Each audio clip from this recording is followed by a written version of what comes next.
Einstein had arguably one of the widest views, the most ecological views. And he's going to, in these four lines, famous lines of Einstein, it's going to zero in on the heart of, I think, one of the heart of what Greenspan's talking about, why she calls this final section emotional ecology. So here's the Einstein. You may have heard this quote, it's sort of famous. He says, a human being is part of the whole that was called by us universe. And we're a part that's limited in time and space. A human being is part of the whole called by us universe, a part limited in time and space. We experience, he experiences himself, his thoughts and feelings as something separate from the rest, a kind of optical delusion of his consciousness. This is often, people know this quote. He says, human beings experience themselves, their thoughts and feelings as something separate from the rest, something separated from the rest, a kind of optical delusion of his consciousness. This delusion is a kind of prison for us, restricting us to our personal desire and affection for a few people nearest to us. This delusion is a kind of prison for us, restricting us to our personal desires and affection for a few people nearest to us. Our task must be to free ourselves from this prison by widening our circle of compassion, to embrace all living creatures and the whole of nature and its beauty. Our task must be to free ourselves from this prison by widening our circle of compassion, to embrace all living creatures and the whole of nature in its beauty. Yeah, just 4 sentences by Einstein. But I think it's what Greenspan is getting to in this last section about emotional ecology, that we're part of this universe, a part that's limited in time and space. We're born, this version of us is born and dies at some point. I'm 73, who knows how long, when this limited timeline of this limited self goes. He says the kind of optical delusion he talks about is that we feel that this self that we're talking about is separate from everybody else, that we have, 40 some people here and they're all separate. Well, yeah, you do appear in boxes here. That's a little bit of the optical delusion. But the fact is, we're all in a kind of unified field now. You're all listening to this talk, or not listening to this talk, but we're in a kind of unified field that we call heart to heart. And, but this idea of being separate, is, becomes a kind of prison. And so he's reversing it. So this delusion is a kind of prison for us, restricting our personal desires and affection for a few people nearest us, maybe only for me.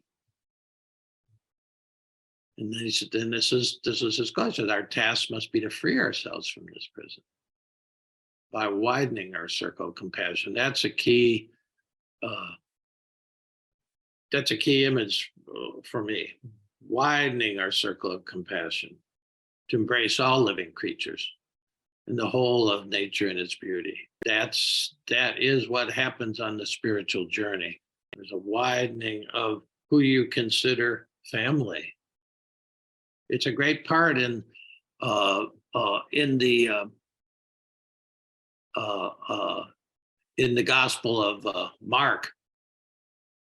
There's a great part in there where it's about the second chapter, and Jesus is already taken off from Nazareth, and which broke all the rules. You're supposed to stay in your home territory. If you're a kind of healer, well, set up shop there. Get your cousins and brothers and sisters to, get a little piece of the action, and you're charged for this stuff. Well, he took off. He wasn't charging anything. And so it was radical. And so he's teaching like this, probably not 40 people, and probably 40 people in some kind of room where they're all sitting on the floor. They didn't have a lot of furniture in those days. And uh, his Mark narrates that the his family, he says his mothers and brothers and his mother and brother and sisters show up, and they want to get a hold of him, lay hands on him. He says, and take him home because they think he's out of his mind with what he's pursuing. And so they send in word that they come out. We want to talk to you. And Jesus is not so easily taken in. And he said, he sort of smiled and he said, well, tell my mother and my brothers and sisters that whoever does this work is my brother and sister. He's widening the circle. But that was if you want to look at just the heart of the gospel, it would be that he's widening the circle of compassion to include more people. It's like Casal says on the screensaver we had. Why should we love people in our own country, in our own neighborhood, our family, but why should it stop at the borders? He's talking for a kind of planetary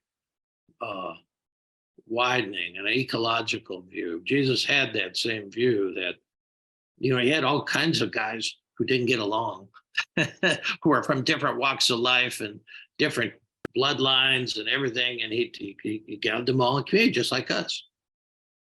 But he said to befriend all those people, wider circle of compassion. And so Greenspan talks about that. She talks about how, at least at the time she was practicing, which was 20 years ago when she wrote the book, right after 9/11. 20 years ago, I think it was the diagnostic manual for psychologists, the DSM, fourth version of it. It didn't have one mention of possible emotional turbulence that might be caused by the environment, the society, the culture. It was all thought to be, this is internal stuff, and it's individual. We got a United States. We created the individual in a way, with the whole idea of that we're not going to be ruled by a monarch. We can rule ourselves, and so we really highly individualized a culture. You could say hyper individualistic. Where if you look at Asian cultures, still to this day, not so much individualism, and more of a communal kind of thing. Okay, so individualism is good to a point, but then it can turn into this smaller self, this individual self, which is not the true self that we're talking about. This individual self, which does come out of childhood. It's important, because we don't really have a self when we're born. We're lying there. Biologists and psychologists say, well, gee, it takes a while to even realize that there's a difference between you and your mother and all these. It's a kind of unity, but it's not very intelligent. Kids we're working on the childhood operating system. Get food, get affection, esteem, and then around age 2, power and control. Me do it. There's a start in that, and then you go off to school, and all of a sudden, when you get out of your family environment, all of a sudden you realize there's a lot of other kids, and the teacher doesn't do it the way your mother did it, and so it's all a lot of trauma. But we try to get a personality. I taught junior high for 20 years. Kids who didn't have an image, whether you're a jock, a hot cheerleader, or even a chess geek, that was at least an image. If you didn't have an image that separated you from everybody else, that defined you, you're in a world of trouble in junior high. And still, as it goes on. So that's trying to get this individual image. Well, that's just part of how human beings develop. But there's a third stage here. There's survival operating system, strategic operating system, find my place in the world, get educated, figure out how to feed and clothe and take care of this. If you have a family and all that, that's all important.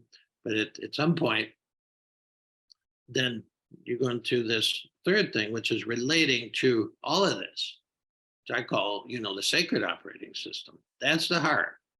Heart relates to all this. Most people don't have that teaching. I didn't have that teaching growing up until, much later. But, I just wanted to get a job and teach kids, that was good, but raise a family, pay the bills, it's all good. But then after a while, you're called to something deeper to relate to all this. There's no, maybe the new DSM has things about stress and whatever caused by planetary things. The fact that, Gen Z kids 25 to 13, that's what they call that. They're living in a place that they know that unless we get our act together and quick, there's not going to be any future. They know this. And that has a great effect on people. It really affects guys my age who, just don't pay any attention to that. We're in a unified field where that's happening, you see. So I'd say we sort of go, and this is a way to look at it. We go from something that's not individual at all, little amorphous infant, and then we creep into individualism, and then, education, left brain powers up, we can highly defined individual. But then the third stage really is to become a person. There's a difference between being an individual and a person. Teilhard talks about this, Teilhard de Chardin. He thought that a person was a human being that was intimately related to everything else. They were like high functioning related. And so much of Buddhism, Christianity, Islam, Judaism, the major religions, they talk about the bugaboo of a human life is self-centeredness. Me. We're stuck in that prison of me that Einstein was talking about. What's in it for me? I'm going to vote for my pocketbook. Things like that. See, and that is they boil down to that. When you look at the contemplative traditions, they talk about self-centeredness, which is the source of greed, which is the source of being willing to cut down the Amazon. Good for my bottom line, you see. To be a person, you can't operate on that system. You're operating a different system. You have a wider circle of compassion. But the Amazon is the lungs of the planet. Anybody who really studies that level of ecology can tell you that. And so some people are just, and it's not just the Amazon, it's all over the place. So we're connected to all that. And she was making the point that emotions come on that level too, which are very hard to detect if we're in this narrow confines of me, my job, my house. It's normal. That's how you start. But do you keep going and say, no, I'm connected to all this? That was the Jesus way. The Buddha was the first guy who came up with that, even 500 years before Jesus. He was the one who said that there is no concrete self. He called it the small self, or self with the small s. Capital S self, the true self, as Merton called it, is somebody who's intimately connected, wider circle of compassion. It's what you have to grow into. Our culture doesn't teach that. If you got $1 billion, get 2 billion, get 20 billion, get 100 billion. You think somebody who has $100 billion is 100 billion times happier than somebody who just, has just a normal wage? There's no way. But but they were playing a different game there because it's all about me. And they value power that comes with that much money, profit, possessions, prestige over people. So it's really a disconnected. People can. It's easy to live in gated communities. People in Port-au-Prince to live up the mountain where they have 4-star French restaurants, and down in the center of Port-au-Prince where people live on the street and like animals. Those people, they fly helicopters to the airport, and then they take a jet to Miami, shop for the afternoon, and then take a jet back, and then helicopter back up to the mountain. The people are living in a just even in their consciousness, it's a gated consciousness. You'll never be happy with that.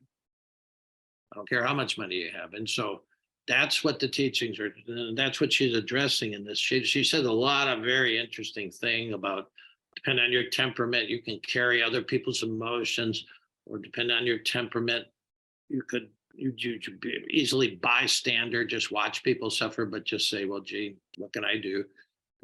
And that you can make a case that the Enneagram shows there's a lot of different directions to go. I did a lot of writing on this, but the heart of it is the fact that we're called to keep evolution going. Pre-individual, individual, to be a real human being, a real person, is to feel this relationship to everything, widen your feeling of compassion, and then you act. Empathy is to be able to feel the connection, to be able to feel the suffering. Compassion is doing something about it. And we all can do something. Greta Thunberg, the kid, the climate activist from Scandinavia, she said she was in horrible depression, and she said, then I just decided I was going to do something.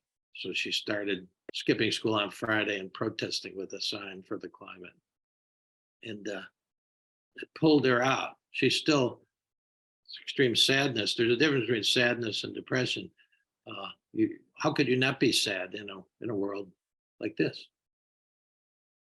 If you don't feel sad, you're not connected up enough. See, depression's another thing. Depression's sort of numbness, you freeze. It's not very pleasant. Sadness isn't pleasant, but it really means you are connected. The heart is saddened by this. A friend of mine is reading a book by Rabbi Kushner. It's like, well, why bad things happen to good people? Trying to solve that eternal problem about why bad things happen to good people. And I've been going back and forth with her email and just saying, well, it's because we're, I don't think there's anything that is a bad person. We're all good people, but we can do the worst of things just because our consciousness is fixated on a very narrow range. What's good for me? Say, we haven't. These are individuals. There's individuals doing great evil on this planet. Sure, you can think of some, but they have good at their heart. They're just not in touch with it. So that's what we're doing. That's the whole idea of heart to heart. We come here to consider these things. Okay. Now, we'll segue into silent meditation in a minute, and that's a practice that expands consciousness because you let go of words. That's the key. You let go of words and thought. Don't stop them. Don't have to stop them, but you let go of them for 20 minutes. And then you notice today when we do this, you'll notice today how often you're back up there. And that's all right. But when you notice it, then drop down through the body into the heart that just listens to all this with a wider lens. Thinking's great, but it's practical and it's narrower. Okay.